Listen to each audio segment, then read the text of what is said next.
Hello, everybody. Welcome. We're so happy to have you with us today, this evening.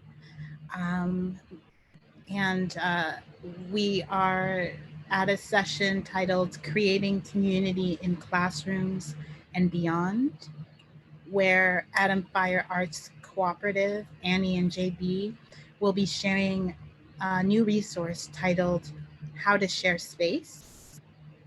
You can access the resource here, which I will drop in the chat if you haven't already had a look at it. I hope that everybody has at least had a chance to take a look at it before this evening, but if you didn't, I think you'll want to more after you hear from them about the work that's represented in the resource. So my name is Miriam Kaba. I'm the founder and director of Project NIA, and I welcome you on behalf of our community. I want to thank Eva in particular, who has held down significant logistics to make this event happen. So thank you, Eva. This session is part of Project NIA's fall series titled Building Your Abolitionist Toolbox. Our goal in this series is to explore 6 different resources that help us build daily practices to move us closer to a world free of imprisonment, policing, and surveillance. Together, we are learning how to use abolitionist organizing tools and values in our relationships, our homes, our schools, our organizations, and our communities. We are considering how we can deepen discussions about justice, harm, and healing, and we are diving into active ways that we can work towards an abolitionist future that includes everyone. In our previous sessions that we've had before this, Jennifer Viets shared her new toolkit, Talking Circles at Home, Parenting Restoratively. Perhaps some of you were part of that session.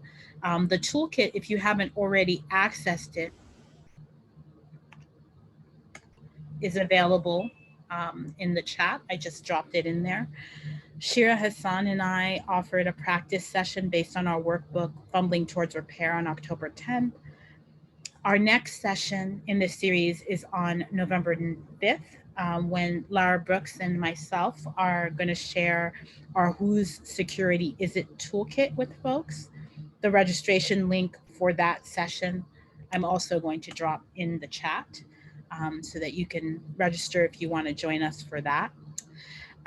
Basically, that tool resource is a resource we created to help nonprofits who are tend to kind of securitize, surveil, and criminalize the young people within their midst, to have them rethink that and move differently. So you're welcome to join us on November 5th if that's of interest to you.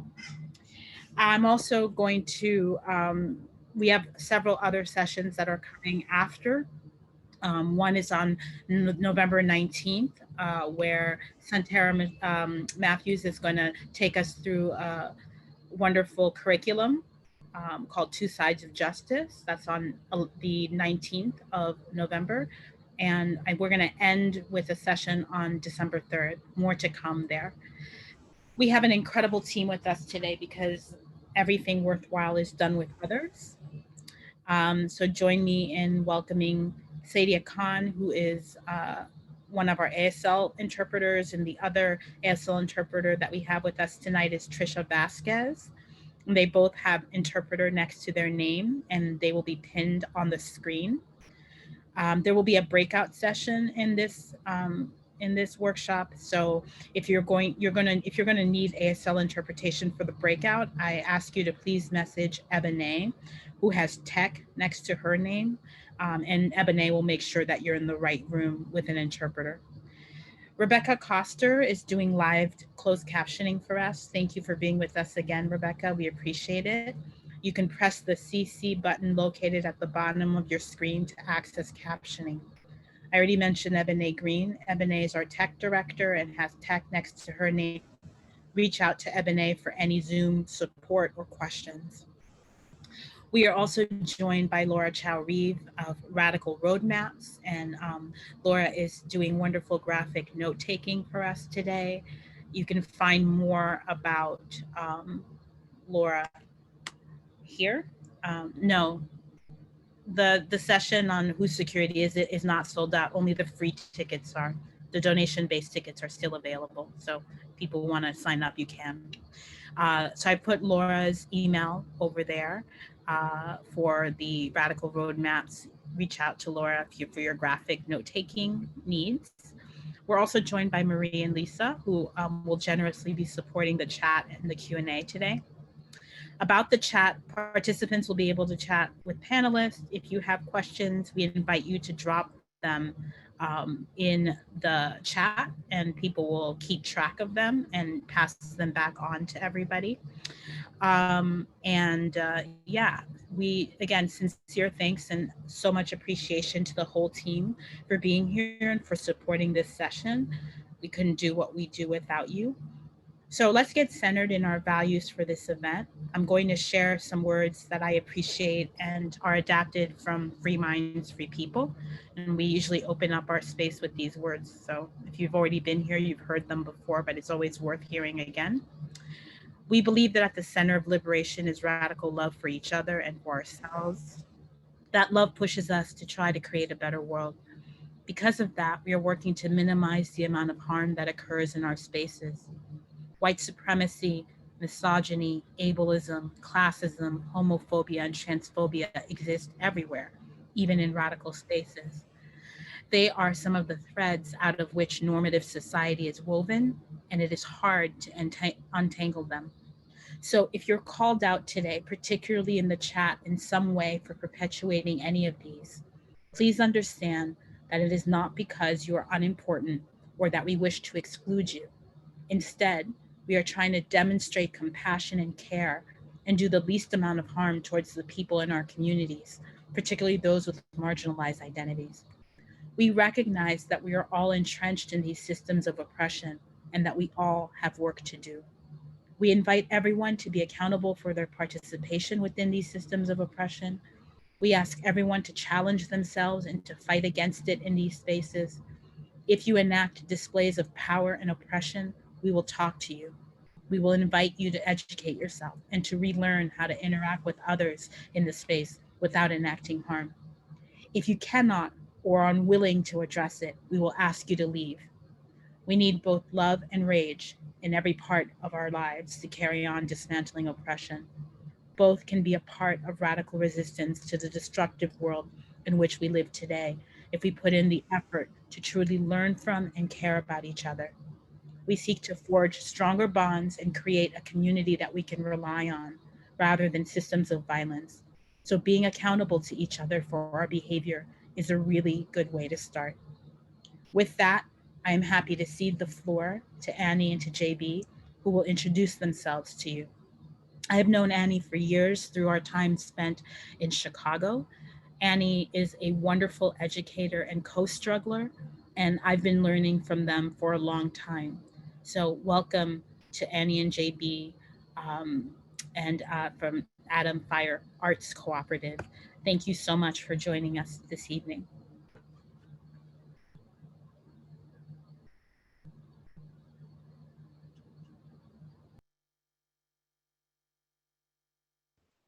Better if I unmute, right?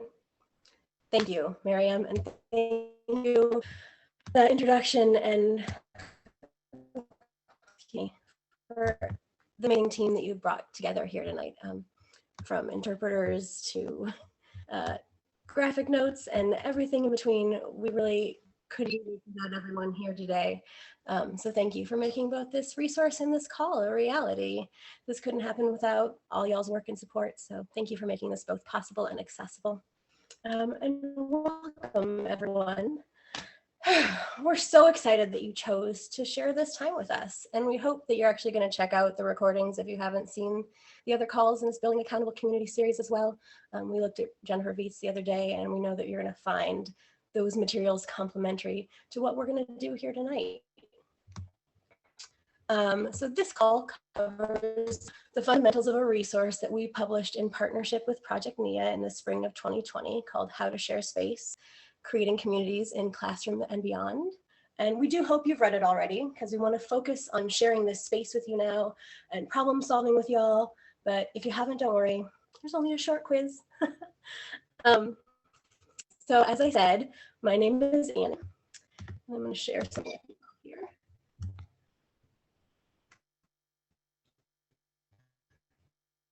My name is Annie, and I'm going to share it with you. Let's see. Oh, good. This should work.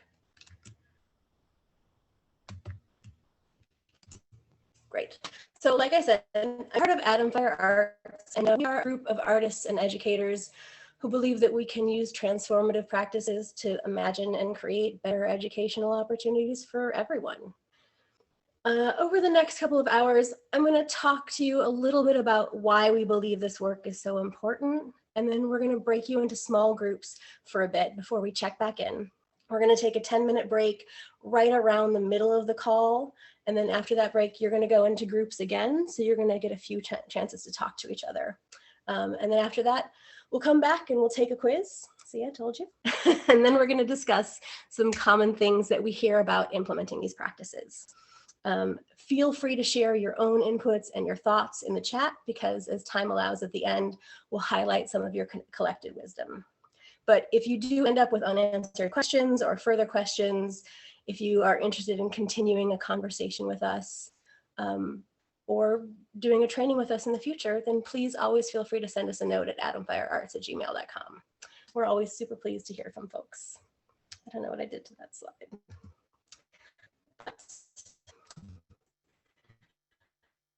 I'm also going to tell you a few through the session, we're going to do what we call shake it out breaks.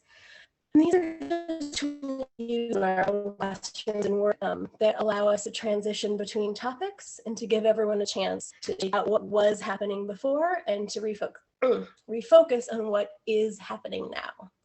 So during transitions, please take a moment to gather yourself, get up and stretch or dance it out, laugh, enjoy our content, take some breaths, whatever it is that you need to do to bring yourself back into focus. Also, we understand that people have a lot of different learning styles. So please make yourself comfortable on this call. We'd love to see you on video, but it's even more important to have you fully engaged. So if it helps to turn off your video so you don't have to worry about your lighting or what your face is doing. If you listen better when you doodle little pictures in your notes, or if you're listening, but you also have to make dinner for your family, we're not going to be offended. We are going to be sending a follow-up email with a PowerPoint and all the links that we discuss, so you don't have to worry too much about taking notes. We're here to share a conversation with you. And of course, you're responsible for your own level of engagement. So we trust you to make the best of it however you can. Oh, and I know that we're recording this main section where I'm going to talk a lot. We're not actually recording the breakout groups, so I hope you'll feel free to talk freely in those groups. So let's get started.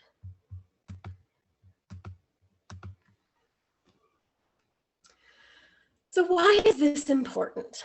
Well, I want to start with this because first, developing independence and maintaining engagement in learners is more vital than ever, especially in a time right now when so many of us are online instead of in classrooms.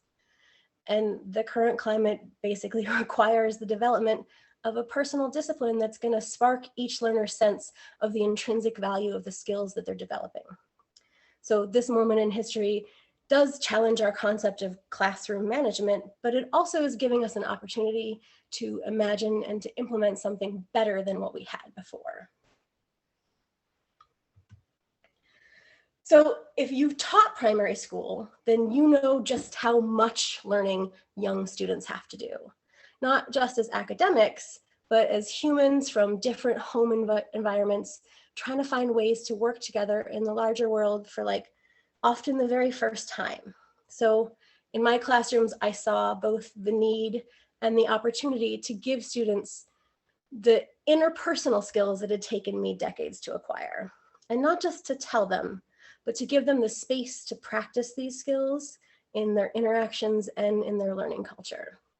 And that's because, as the philosopher Marshall McLuhan said, the medium is the message.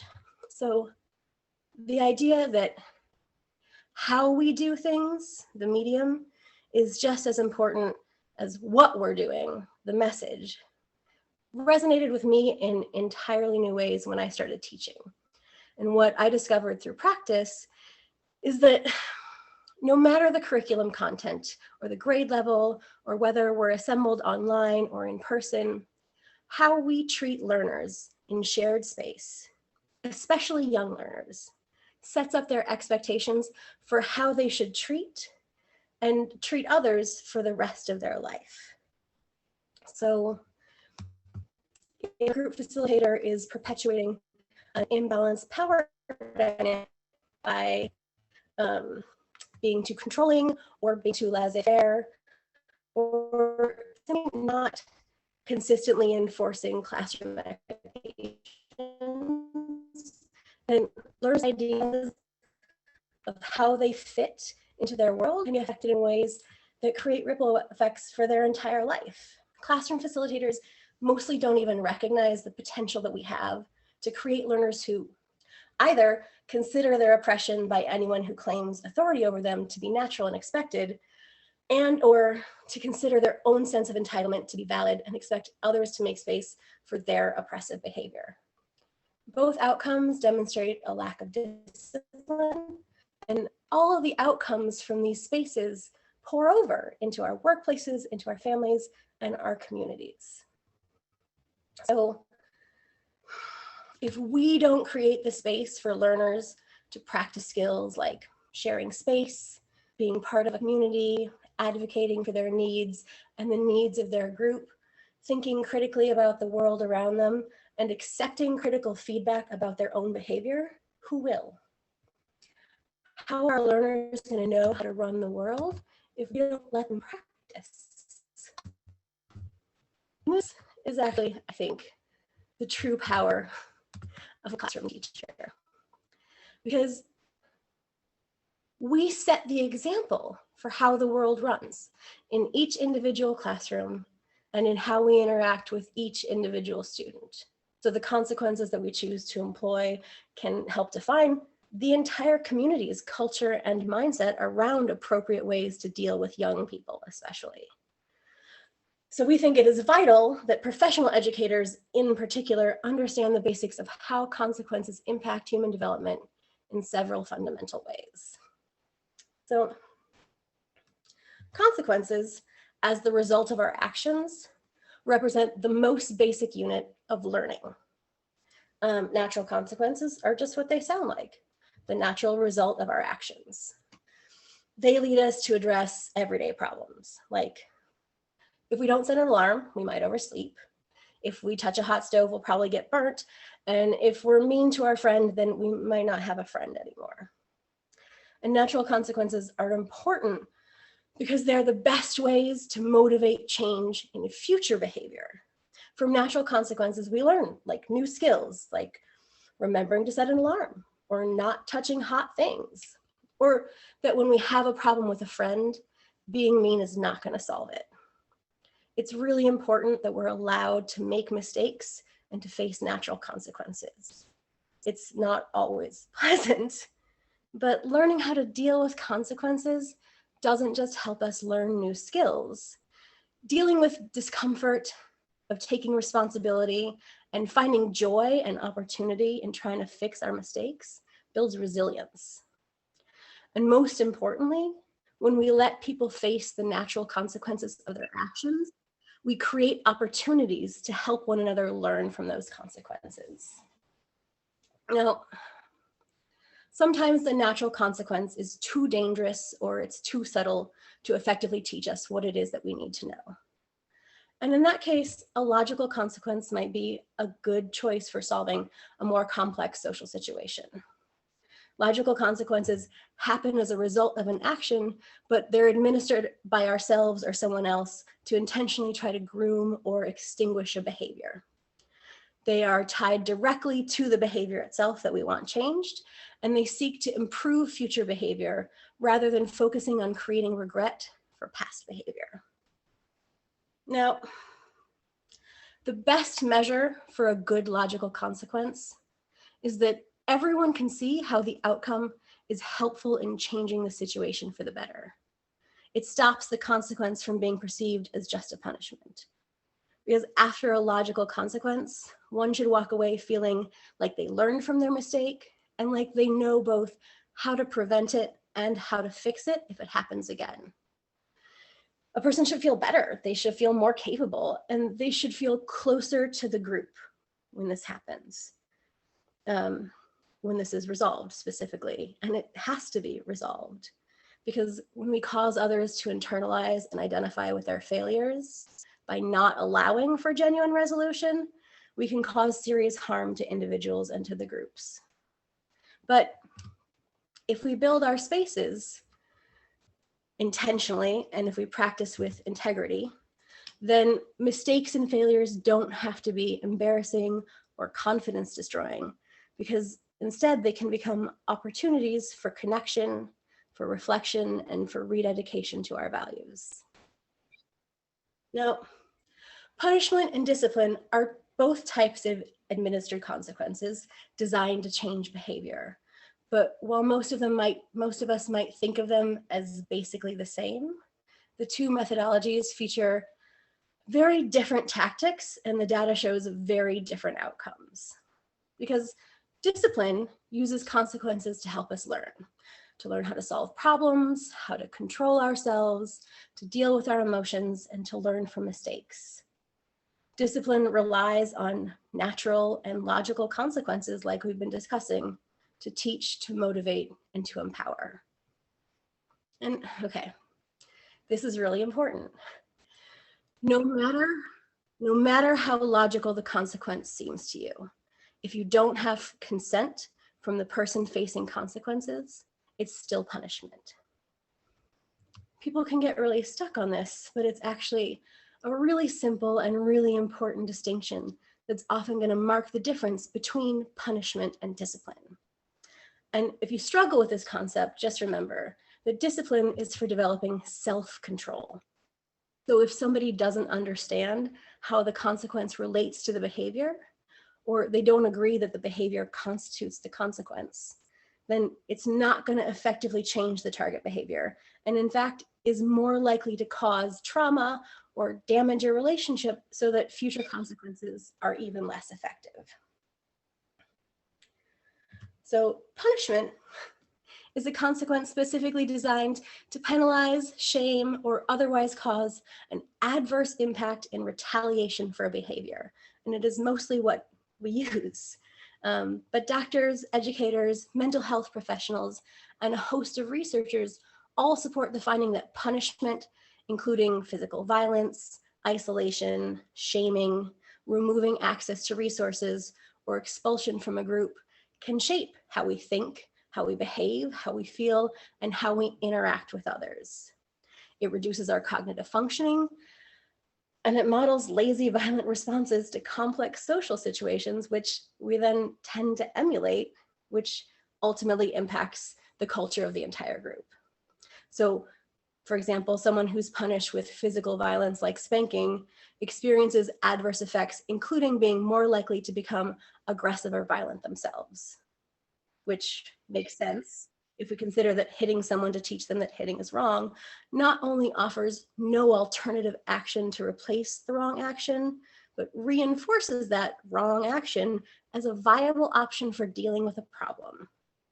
So not only is this more likely to increase the tendency to use violence, it also increases the tendency to lie, hide, or manipulate our way out of taking responsibility for our actions. Because if the only thing that we gain from making mistakes is pain, then the lesson we learn quickest is to avoid being caught in a mistake. In fact, if the natural consequences of exploring our world as young learners includes punishment or lacks discipline, then our sense of effectiveness and how we deal with relationships can be warped for life. It makes us more risk averse and more dependent on extrinsic motivation, which means that we're less likely to try new things or learn harder concepts, and more likely to need other people to tell us what to do and when to do it. So, as you can see, punishments fail in their main job as consequences because they don't teach us anything, like how to control us or how to behave appropriately in different situations. Instead, it makes us afraid to make mistakes.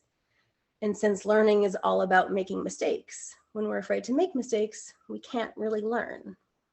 And this leads us to the next problem with punishment, which is that it fails to control behavior effectively. In fact, punishment has to become increasingly harsher over time to maintain control, because, as we were saying, it actually produces a cycle of worse and worse behavior, like lying and cheating to avoid being unfairly punished. So the need to implement harsher and harsher punishment in an attempt to maintain control ultimately warps our sense of justice, or what constitutes a reasonable response to behaviors that we're working to change. This is what we call power run amok. And for us, it represents how and why punitive systems are inevitably designed to fail. When we understand what consequences we might face in any given situation, it helps us make better decisions about what to do. So how do we consider and design administered consequences that aren't punitive or retaliatory? Well, we start, as we're doing right now, by learning to tell the difference between punishment and discipline. But also, if you hope to create a classroom culture that empowers learners with discipline, then your goal as a facilitator is to give up as much power as possible. So letting go of control can seem scary until you realize that you never really had it to begin with, and that honestly you shouldn't, because we're not here to teach learners how to be controlled. If we want learners to be empowered with a sense of self-efficacy, then the space must belong to the learners. And you don't have to understand everything about how this works before you try it, because the truth is you can't control everything about how this works. Remember, the goal is never to get it right. Right and wrong is not even a real thing. The point is to try, to adjust, and to try again. And don't worry about how well you do something the first time. Just try to make it a little bit better every time you practice. And honestly, if your students see you learning from mistakes or failing and trying again, then that's great modeling. We operate from the very firm belief that the people who make space for us to fail are the ones who truly care about our success. Because failure always teaches us something. It always moves us forward.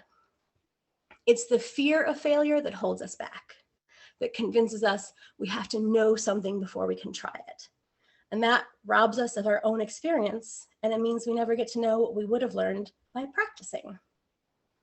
Okay, let's talk about practice for just a moment, because practice is integral to discovering what our shared spaces are capable of. I like to think about it like this. There are 3 types of information. One is all the things that we know that we know. It's our known known. It's our own little dense acorn of knowledge. Then there are all the things that we know that we don't know. It's our known unknown. And that's bigger than what we know. It's the entire tree. And finally, there are all the things that we don't even know that we don't know. This is our unknown unknown. And that set is the whole forest. The only way to see any of that forest is by practicing, by failing, by missing your mark, and then trying again. So I urge us in this process to find joy in practice, because it is our path to discovery. You know, it might seem sometimes, but I just have to try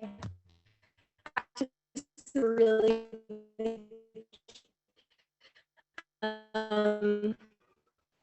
when we're in this work, the most important thing that we can do is to well, the most important thing about these methods in general, actually, is working with learners to set up a space where everyone understands what's expected of them. Because the truth is that you won't know what's best for your students if you don't include them in the process of creating a classroom culture. So setting up agreements, consequences, and resources together so that everyone has the agency to effectively participate and understand that the space truly belongs to them sets up the whole group for long-term success, and also relieves you of the pressure of controlling everything. If you can do that, then you just have to be, consistent and practice with integrity. And when you run into a problem, solve it together. Okay, on that note, we're gonna take a shake it out break for a brief moment. So stand up, stretch it out, dance it out, laugh it out, and we're gonna learn it out with a brief video pairing. So the first one relates to kind of what we've just been talking about. We call this the good intentions video, and we use it to kind of highlight the difference of what it looks like to say that you support someone without actually taking the time to understand their needs or the impact of your actions. And the second one is inspirational information on how our work can really help heal the minds of the young people around us. So we're going to watch this good intentions video.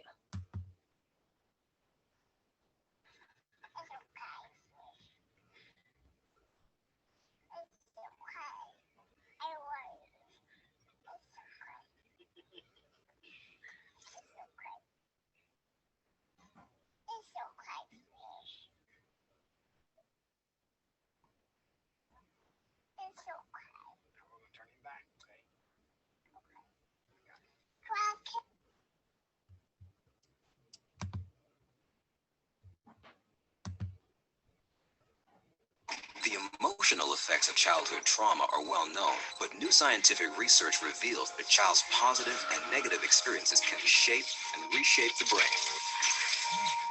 Research suggests that the more a child witnesses violence, the more neural connections are created in regions of the brain that involve fear, anxiety, and impulsiveness, while fewer are created in regions that involve reasoning, planning, and behavioral control.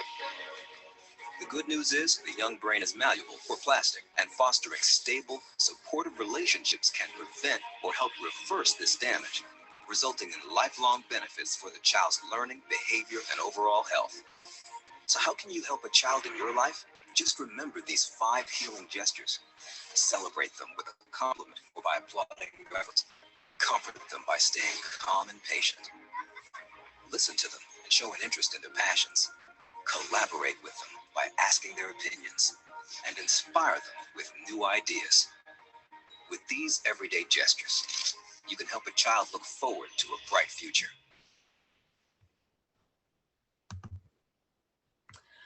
Awesome.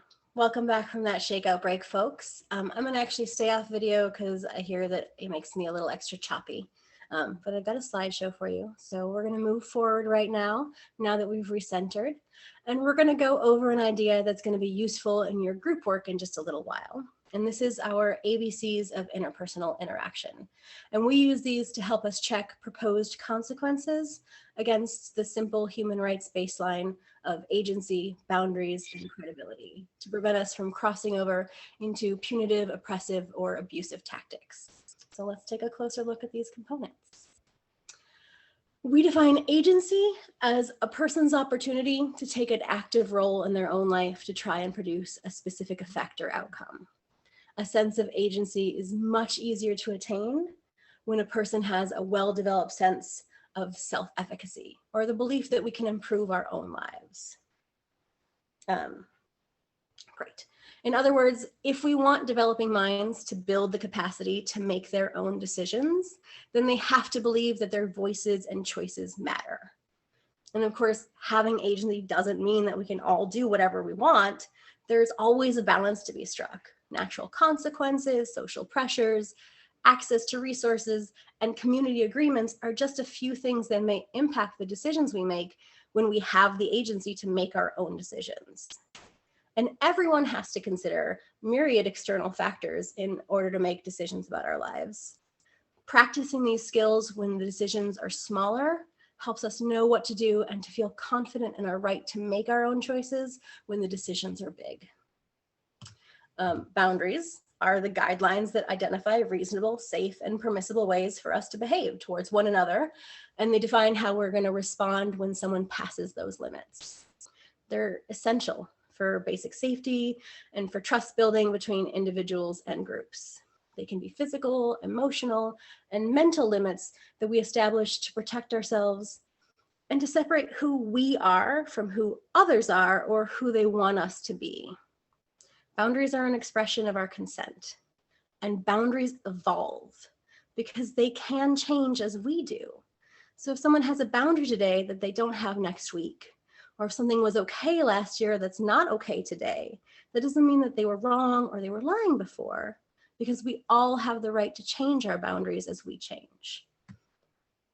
And finally, credibility is the authority to speak on one's own experience and be believed.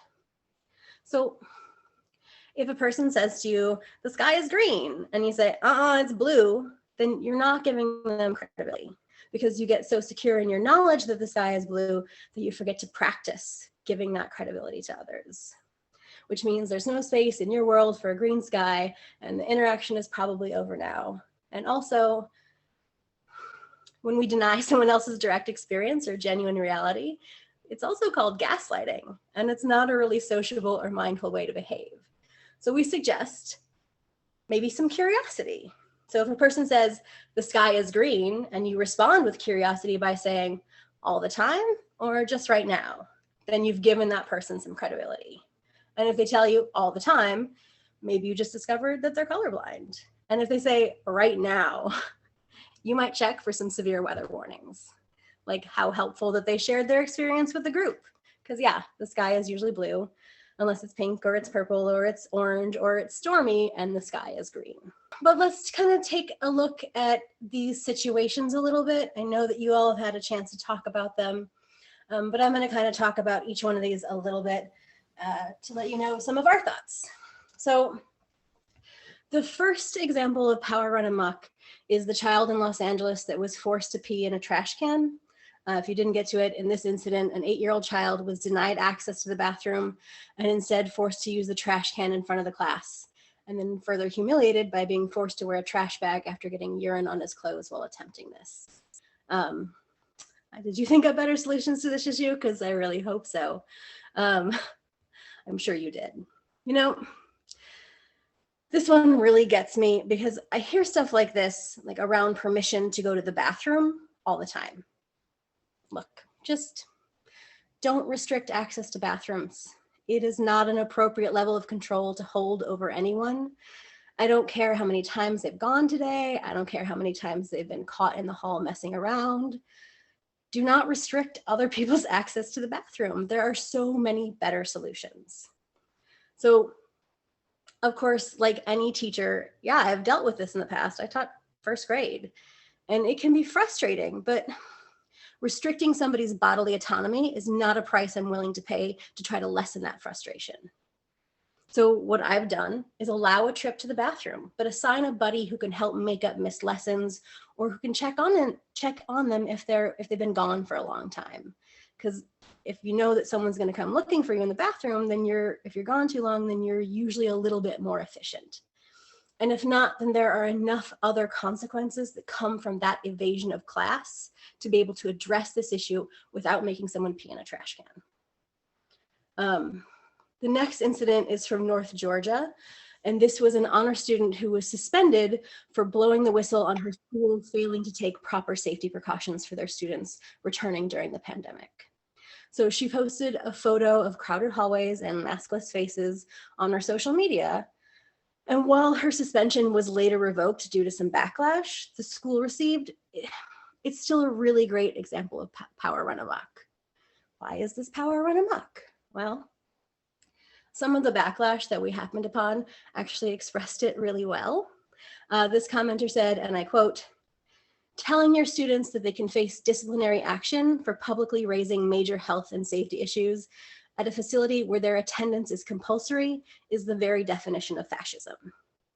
But like, honestly though, trying to cover your rear by lashing out at a concerned student is not a good look to get caught viral in. And it is exactly the kind of thing that comes from trying to control everything.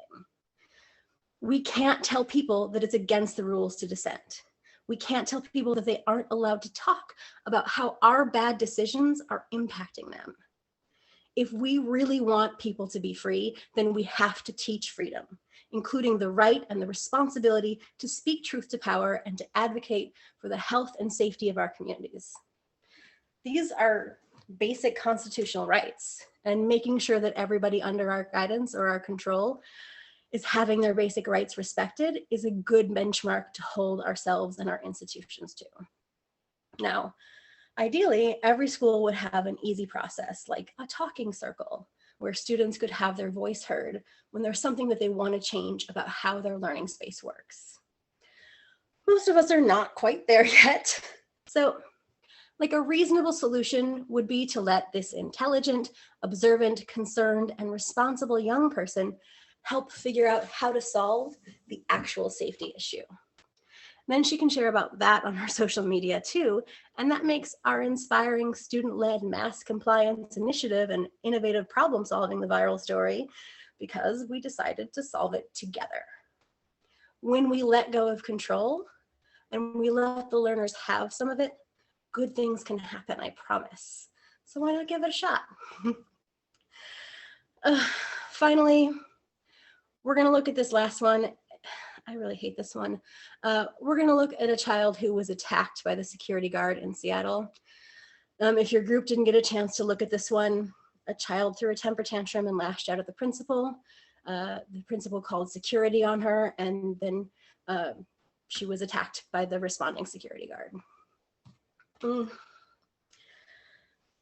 This kind of heavy-handed response to the emotions of developing humans is really tragically common, even among primary age students. Let me be 100% clear on this one, because I don't want anyone to miss it.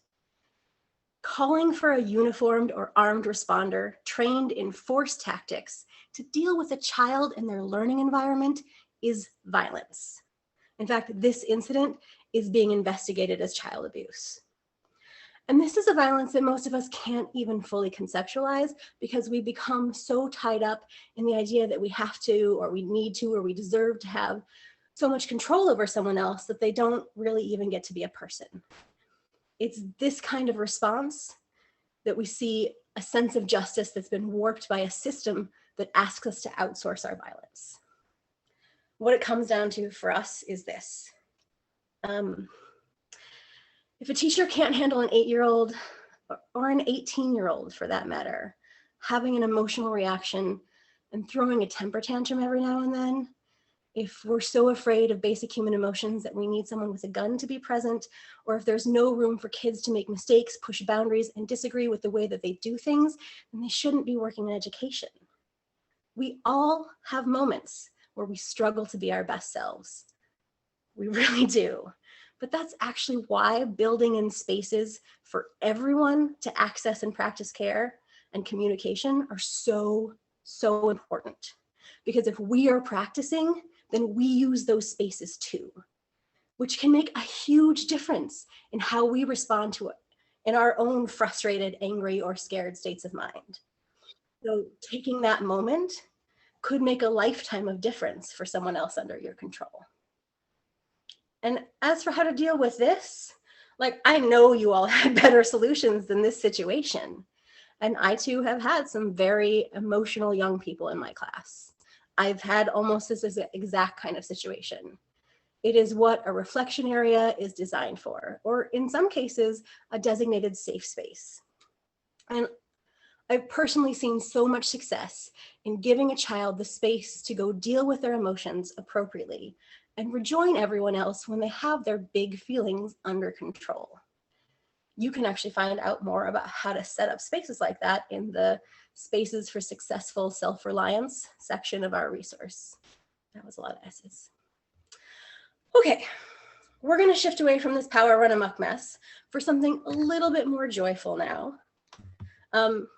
So as artists and educators, we really love rich visual texts.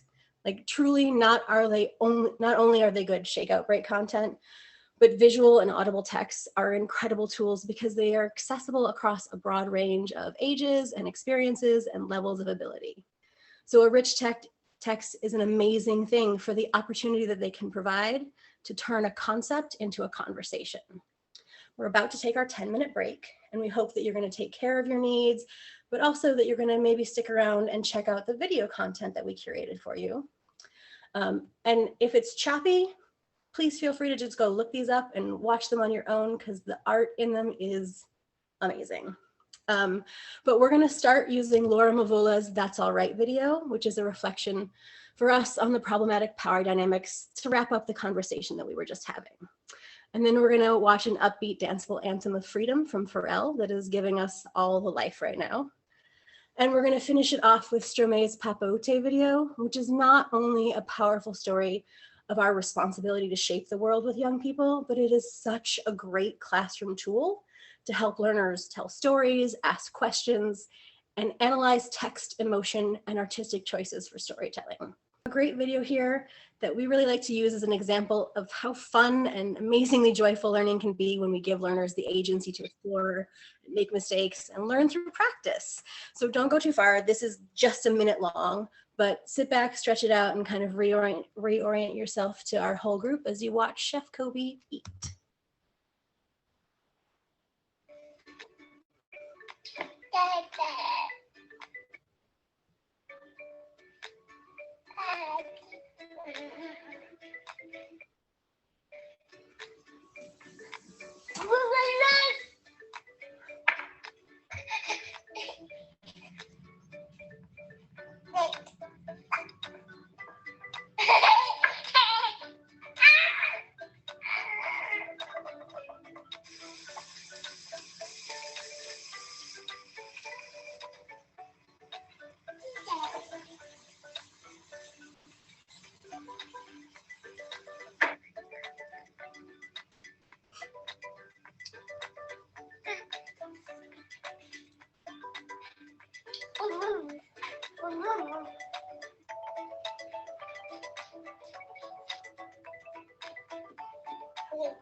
Amazing. So yes, Chef Kobe. And with that little joy, let's move on here. We're gonna do that little quiz that I promised you, but don't worry, we actually just made a game out of it. And it's time to play punishment, discipline, or power run amok. And here's how it works. I'm gonna read a scenario to you, and you're gonna decide if what's being described is an example of punishment, discipline, or power run amok. You're gonna get about 10 seconds to deliberate and then enter your answers into the poll. I'll sing you a little deliberation song even. Okay, ready? So here is scenario number 1. Drew keeps disrupting class. He makes paper balls and throws them around. He interrupts others, shouts out answers before the question is finished, and sometimes shouts irrelevant things just to draw attention. Drew's had his name put on the board with warning marks every day as a testament to how many times he's behaved badly in class. So now Drew gets sent out of class for the rest of the day on the third infraction of the day. Is this punishment, discipline, or power run amok? There should be a poll, yep, popping up. I'm gonna sing you a little song and then we should have your answers. So punishment, discipline, or power run amok. Punishment, discipline, or power run amok. Put in your answers because now your time is up. Good poll, yeah? Yeah, most of you got that right. This is punishment. Exclusion from the group doesn't support Drew changing his behavior or learning how to successfully be a part of the class. No one's disposable. We can't just send our problems away. And so while this method may solve the problem for the teacher, it places the learner at a really huge disadvantage rather than giving him an opportunity to learn self-control and to work with the group. So when you're dealing with a situation like this, ask yourself things like, what tools could the class use or develop to help deal with this kind of behavior? And what are some of the natural or logical consequences that could be used to address this behavior? Why is Drew acting out in this manner? And also, how might we use Drew's peers to help us bring this issue under control? In a situation like this, the use of things like community agreements and the peace table and other peer-based consequences can be really excellent tools for addressing this kind of behavior, which includes letting students take on some of the onus for sharing how this behavior affects their ability to work or their desire to be friendly towards Drew, something that a peace area is really good for. Wonderful. Scenario number 2. Jamie's not going to stay in their seat. During instruction, during group work, during silent work, all the time, Jamie's out of their seat and standing at their desk and sitting under their desk and lying in front of their desk. The teacher is frustrated, and after many, many warnings and reprimands to get back to their seat, she seatbelts Jamie to their chair. Is this punishment, discipline, or power run amok? Go ahead and answer your poll now.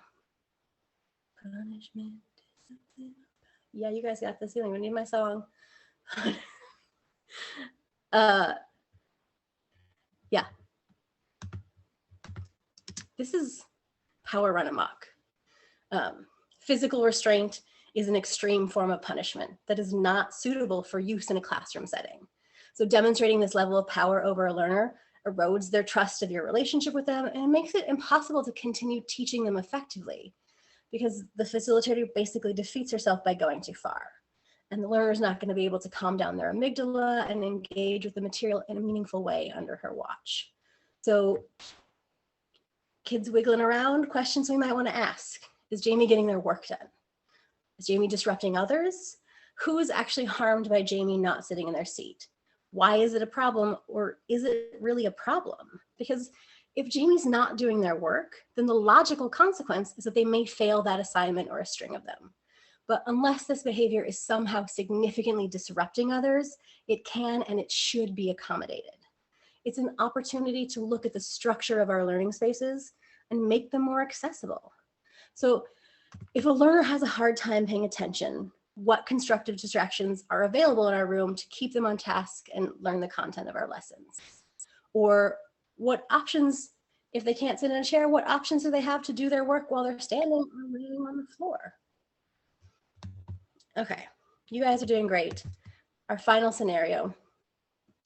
Jordan in her class. She's often sullen and lashes out verbally and physically. She spit on her peers, called them names, stolen their food in the lunchroom. She's even attacked another child with a jump rope at recess. And she scared one boy so badly that he won't return to school for a week. And when he does, it's only because his mother will sit in the classroom with him all day. No one wants to work with Jordan. And the teacher asks Jordan if they can try solving this together as a group, and with Jordan's consent, pulls the whole class together to discuss this issue and come up with solutions. So, is this punishment, discipline, or power run amok?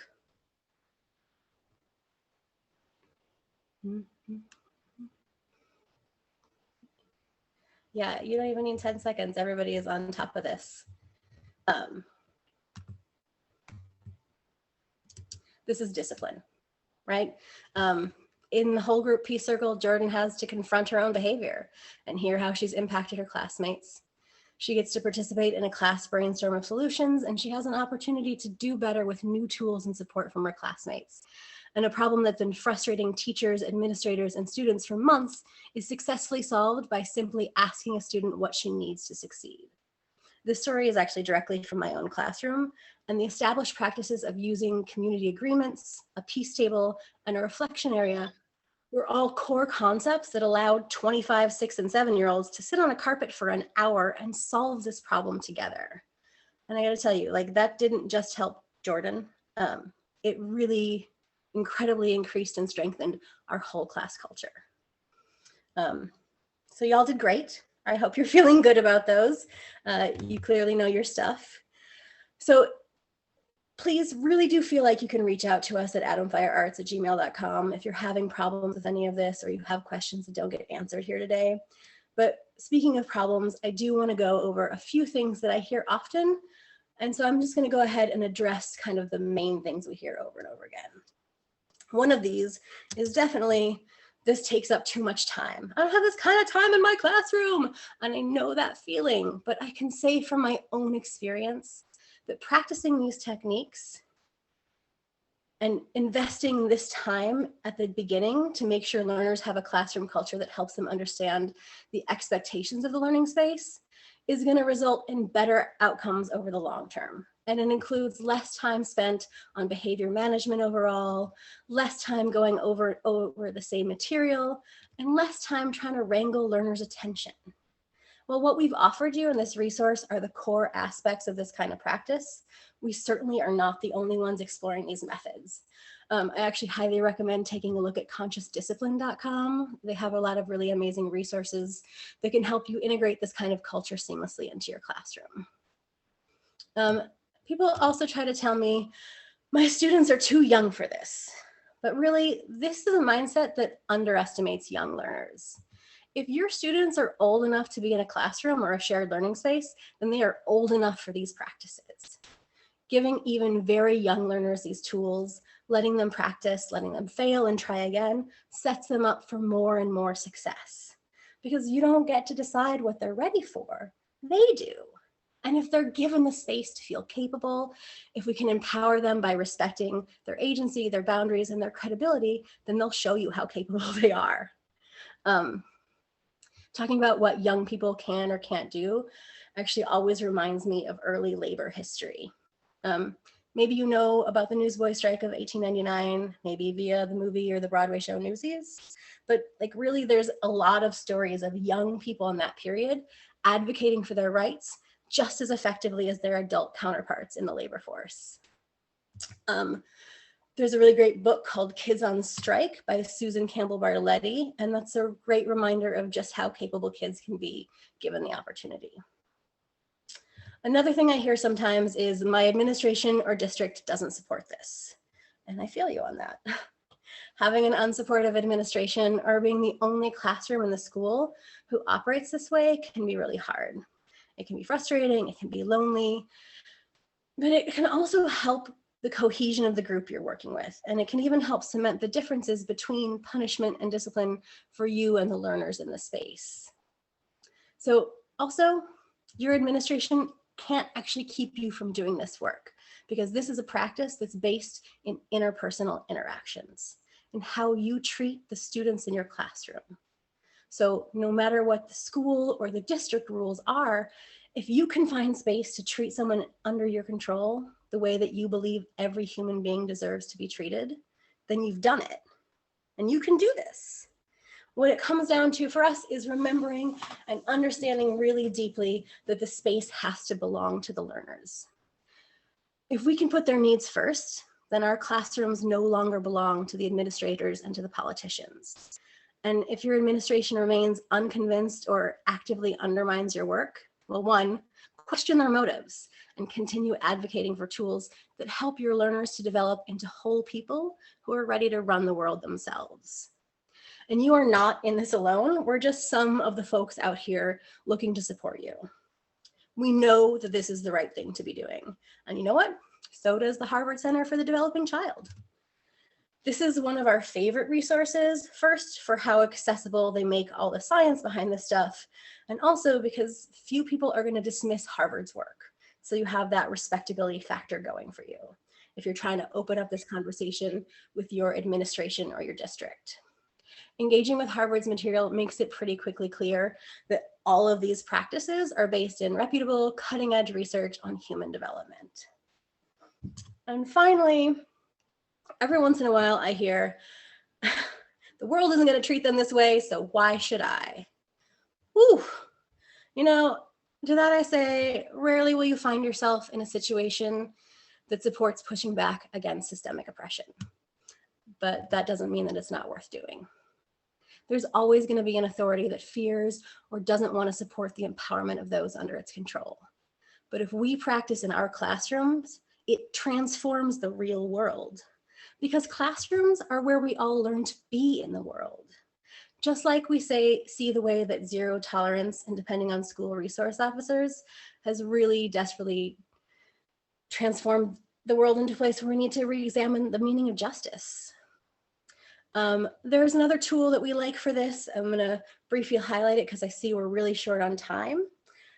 Just to say that if you can take this a step farther, that the paper, Not Only a Pipeline, Schools as Carceral Sites by Connie Woon is a really great resource. When my partner came back from a conference trying to talk to me about this, he just said, I went to a workshop that talked about schools as carceral sites. And I burst into tears and refused to talk about it until summer break. So clearly even my good school with good administration and everything still resonated with this concept. So while this is a bit more of a direct challenge, if you can take this conversation in your school or district there, please do. We hoped to do a chat highlight, but I can see that we have run a couple minutes over. So I'd like to just move us here to the end and tell you that we really appreciate you being here tonight. And as we wrap up, I'm going to leave you with two thoughts. First, policies don't solve problems, people do together. And finally, the easiest way to get rid of broken and oppressive systems is to make them obsolete by building something better. And we get a chance to practice that every day with our students. So let's make the most of it. We have so much love for you all and what you bring to the world. We are here to support you.